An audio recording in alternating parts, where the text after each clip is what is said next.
Hello and welcome to Play CCN, where we bring you this week's biggest HVAC and I headlines.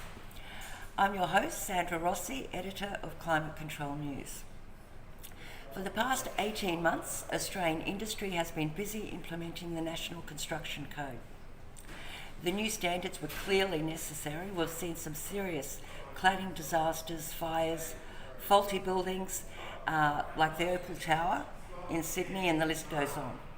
However, the peak body for the built environment, the Australian Sustainable Built Environment Council, or ASBEC, claims there is a serious lack of enforcement by government.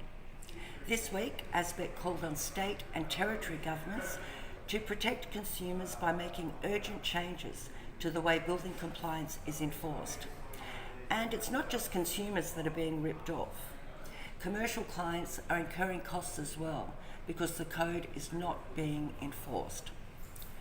In other news, figures from Trades and Services website, serviceseeking.com, shows that refrigeration and air conditioning technicians have taken the biggest hit from the COVID-19 pandemic.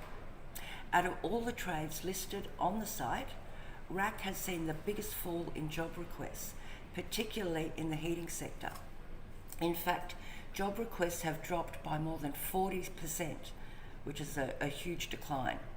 Even with all the government assistance that's been provided to keep the economy afloat in recent months, from wage assistance to tax breaks, figures like this prove that it will take years for a full recovery. On the product front, there have been a lot of announcements coming out of Europe as a result of the Chillventer event. GEA has increased the maximum top speeds for several of its reciprocating and screw compressors.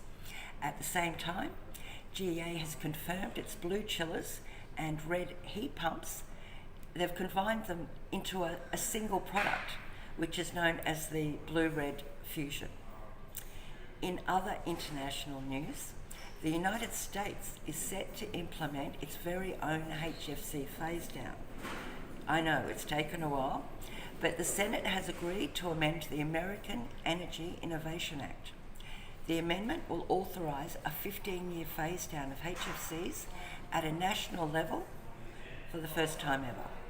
Under the amendment, the Environmental Protection Authority has to implement an 85% phase-down of the production and consumption of HFCs, so they reach approximately 15% of their 2011 average annual levels of that year by 2036. So that's exciting news. Okay, for more details on these stories and other stories, please go to climatecontrolnews.com.au. This week's headlines were brought to you by Temperzone, and thank you for watching.